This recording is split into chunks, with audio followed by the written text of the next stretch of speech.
Dear learner, today we are going to discuss about food additives.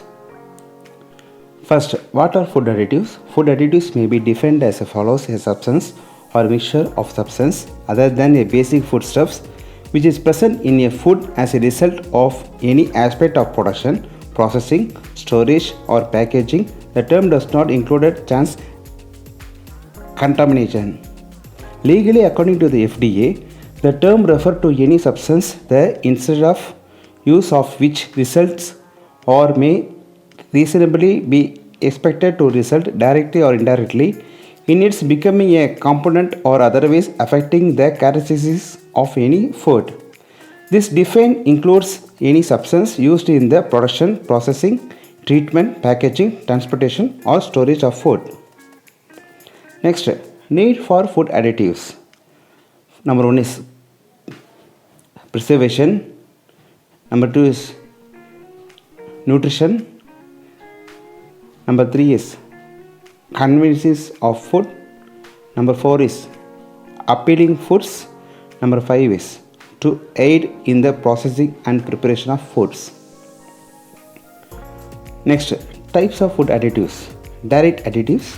Food additives are those that are added to the food for a specific purpose in the food, or for example, xanthan gum used in salad dressing, chocolate, milk, bakery filling, pudding and other foods to add structure.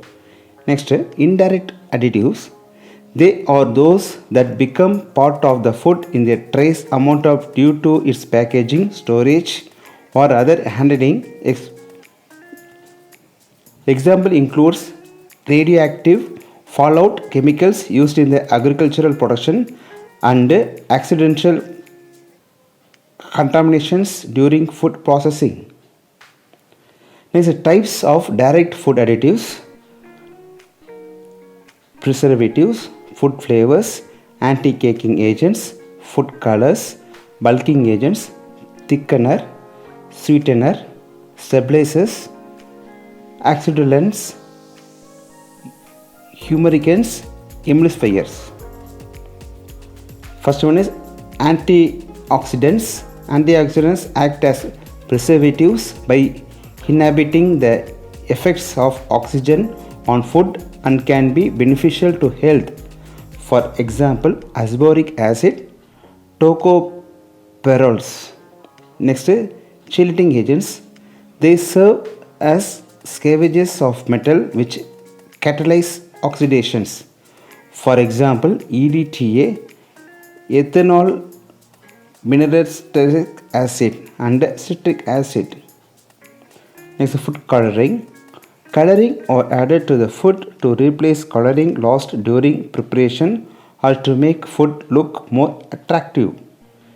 Natural colorants or caramel coloring, antidote. Next, chlorophyll, coconut, betaine extracted from the beets, turmeric, grape skins extracted, etc. Next, synthetic colorants or FD&C blue number 1, FD&C green number 3, FD&C red number 40, etc.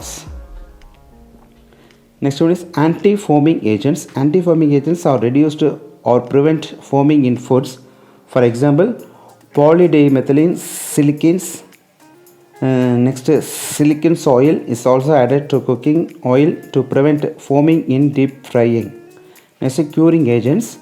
These are additives used to preserve meat, give them desirable color and flavor, discourage growth of microorganisms, and prevent toxin formation. For example, sodium nitrate has been used for centuries as a preservative and color stabilizers in meat and fish products. Next, emulsifier. Emulsifiers allow water and oils to remain mixed together in an emulsion, as in mayonnaise, ice creams, and homogeneous milk. For example, lecithins. Next, flavors and flavor enhancers. Flavoring additives are the ingredients both naturally occurring and added which gives the characteristic flavor to foods. Flavor enhances are not flavor themselves, but they amplify the flavors of other substance through a synergetic effect. Example, artificial flavors such as MSG and natural flavors example extracted from milk, egg, nuts, etc. Next, anti-caking agents. Anti-caking agents keep powders such as milk powder from cake or sticking. For example, sodium bicarbonate, calcium silicate, sodium ammonium silicate, bentotine. Next, bulking agents. Bulking agents such as starch or additives that increase the mass and volume of a food without affecting its natural value. For example, cellulose, inulin, polydextrose. Next, flavor improver. These are bleaching and maturing agents. Usually, they both bleach and mature the flavor. Freshly milled flour has a yellowish tint and yield a weak dough that produce poor bread. Both the color and baking properties improve by shortening the flour for several months before making bread. For example, benzoyl peroxides. Leaving agents. Leaving agents produce light, fluffy baked goods. Originally, yeast was used almost exclusively to leaven baked products. It is still an important leaving agent in bread making. When yeast is used, ammonium salt are added throughout the dough to provide a ready source of nitrogen for yeast growth. Next, huminicate. Huminicators prevents foods from drying out by retaining moisture. For example,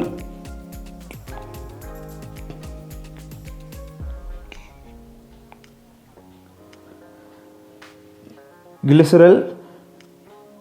Next, and glycerol tricerate is preservative. Preservatives prevents or inhibit spoilage of food due to fungi, bacteria and other microorganisms.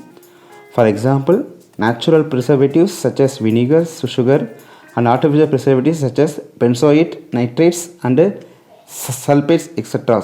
Next one is stabilizers. Stabilizers, thickener and getting agents like agar or penicillin used in jam, for example, give foods a firmer structure.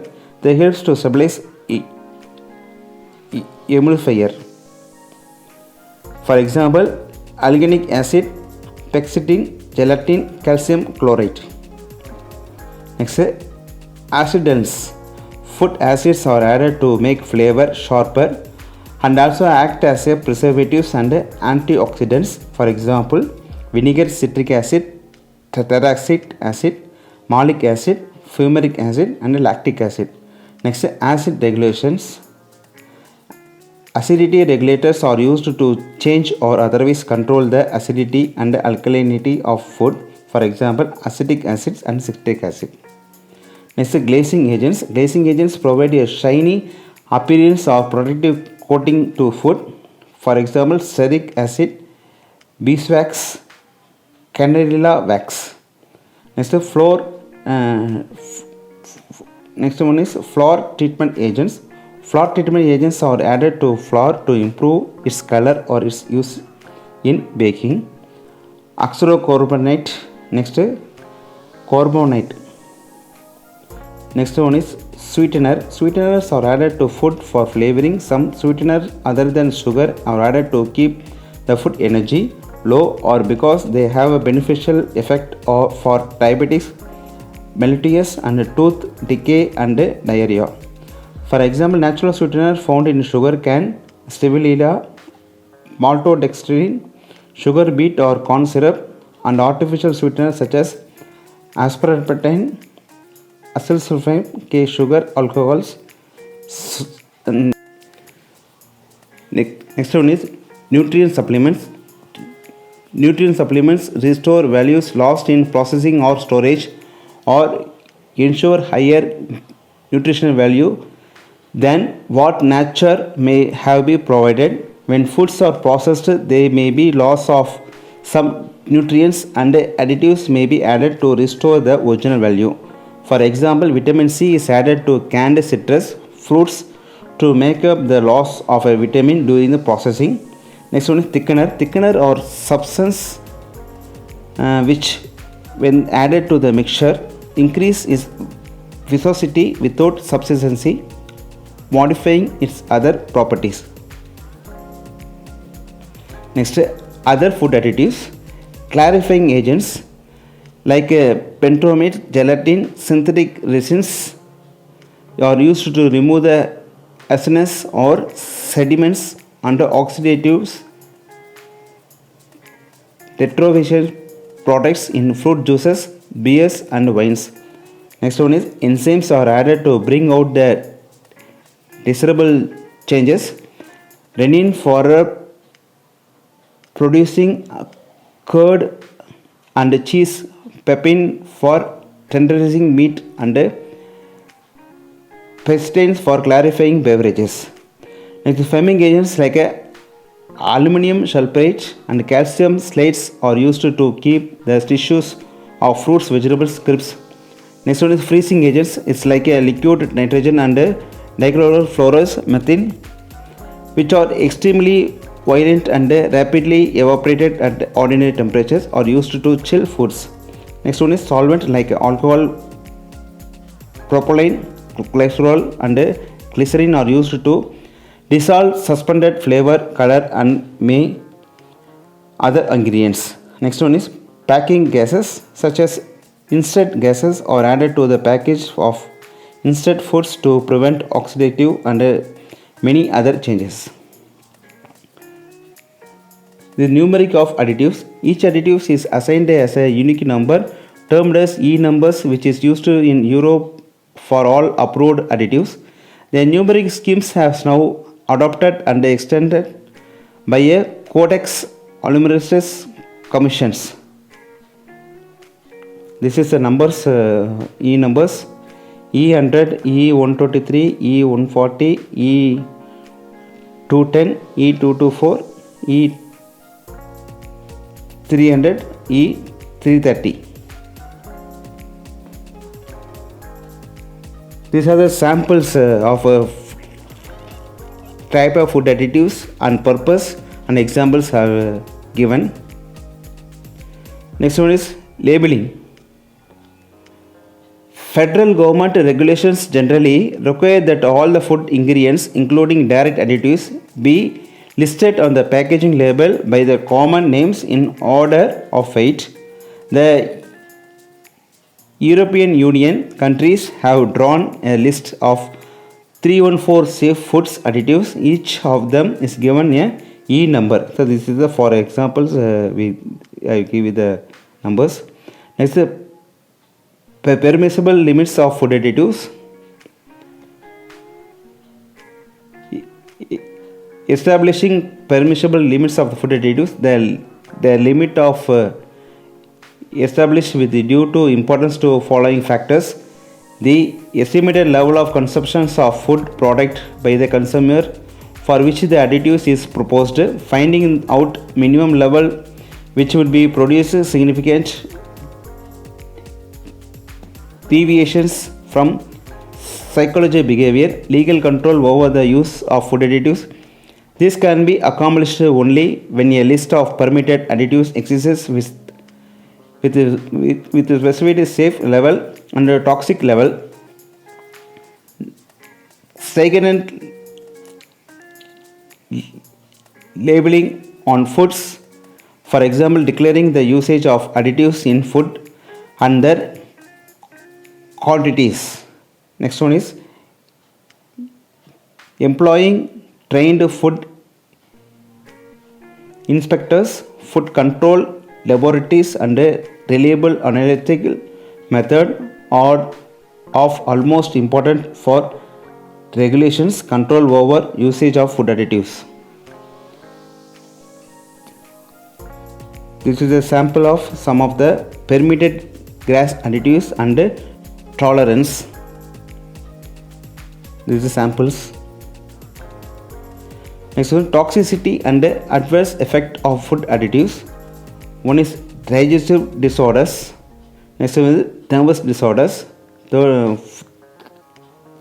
one is respiratory disorder and problems. Fourth one is skin problems.